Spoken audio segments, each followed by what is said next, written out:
নমস্কার বন্ধুরা, আজকে নতুন করে একটা ভিডিও করছি। এটা হচ্ছে বেগুন চাষের। এই যে দেখতে পাচ্ছ বেগুন চাষ করা হয়েছে।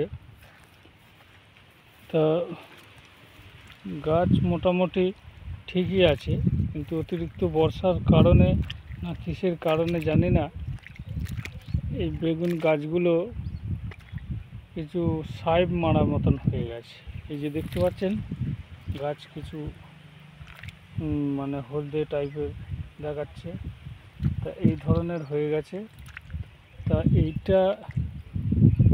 এই ভিডিওটা যারা দেখছো, মানে যারা এগ্রিকালচার নিয়ে রিসার্চ করো, আপনারা যদি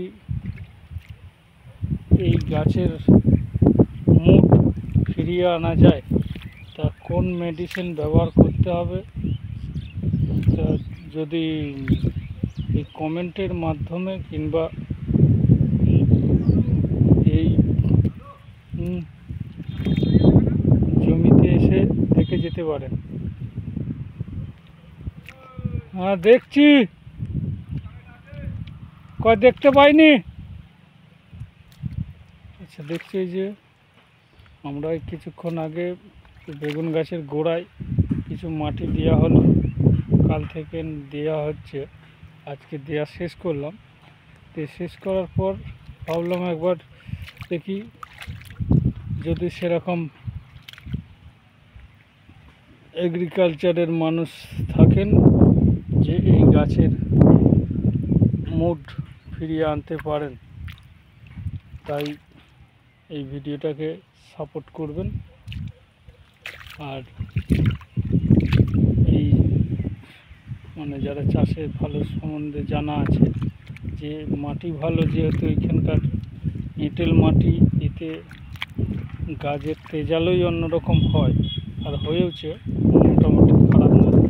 মাঝে মাঝে আবার টমেটম দেওয়া আছে, যাতে বেগুন গাছটা যদি না হয় টমেটোও কিছু ফল দিয়ে দেবে, সেই বুঝেই বসানো আছে। যে দেখতে পাচ্ছেন টমেটো। তাই পাশের দিকে আবার মাচা করা আছে, এদিকে শশা লাগানো আছে।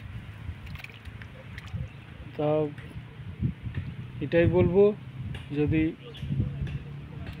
যারা এগ্রিকালচার করেন, সবসময় রিসার্চ করেন, তা তাদেরকে বলবো আপনারা কি মেডিসিন দিলে এই গাছের মুভমেন্ট আনা যাবে, তা কমেন্টের মাধ্যমে জানিও, কিংবা আমাদের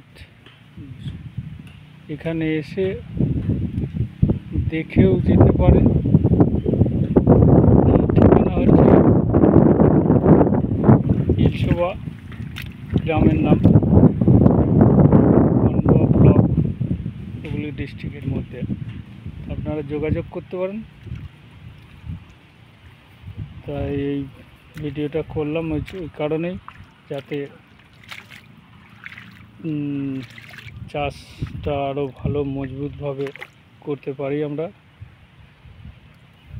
তাই ভিডিওটা করলাম। সবাই ভিডিওটা একটু সাপোর্ট নিয়ে কমেন্ট করে জানিও এই সাইব মারা গাছগুলোকে কীভাবে ফিরিয়ে আনা যায়। ঠিক আছে বন্ধুরা, এই যে দেখছো আমি সারা বেগুন জমিটাই ঘুরিয়ে দেখালাম। তো দেখতে পাচ্ছেন গাছ কেমন, খুব গাছ ভালো না ঠিক জুতের হয়নি, তা কমেন্ট করে জানিও। আর এর যারা কালচার নিয়ে সবসময় থাকো, তাদেরকে আমি রিকোয়েস্ট করব, এর মেডিসিন কোন মেডিসিনটা ব্যবহার করতে হবে একটু কমেন্টের মাধ্যমে জানালে খুবই উপকারী হয়। চলে আসি এই আজকের এই এগ্রিকালচারের ব্রিঞ্জালস কাল্টিভেটেড অ্যান্ড টমেটো